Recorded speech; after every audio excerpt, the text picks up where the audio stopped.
మనందరి dream bike BMW కొనాలంటే salary ఎంత ఉండాలో నేను ఇప్పుడు చెప్తాను చూడండి. బిఎండబ్ల్యూ బైక్ ప్రైస్ వచ్చి 3,50,000 ఉంది.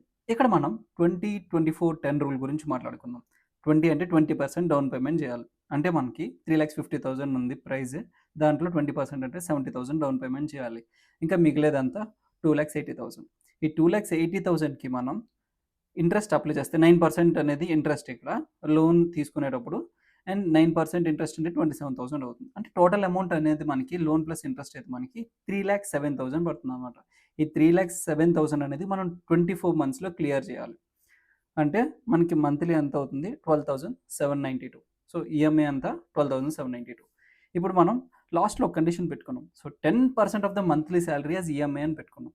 అంటే మనకి శాలరీ ఎంతో తెలియదు. సో శాలరీ అనేది ఎక్స్ పెట్టుకున్నాను. So 10% of the X equals to EMI అనుకున్నాం కాబట్టి 12,792. అప్పుడు ఇలా క్యాలిక్యులేట్ చేస్తే నాకు ఎక్స్ వచ్చి 1,27,920 వచ్చింది. అంటే మనకి సుమారు 1,28,000 శాలరీ ఉంటే ఈ బిఎండబ్ల్యూ బైక్ అనేది తీసుకోవడానికి బాగుంటుంది. మీ ఫ్రెండ్స్లో ఎవరైనా కొనాలనుకుంటే వాళ్ళకి రీల్ షేర్ చేయండి.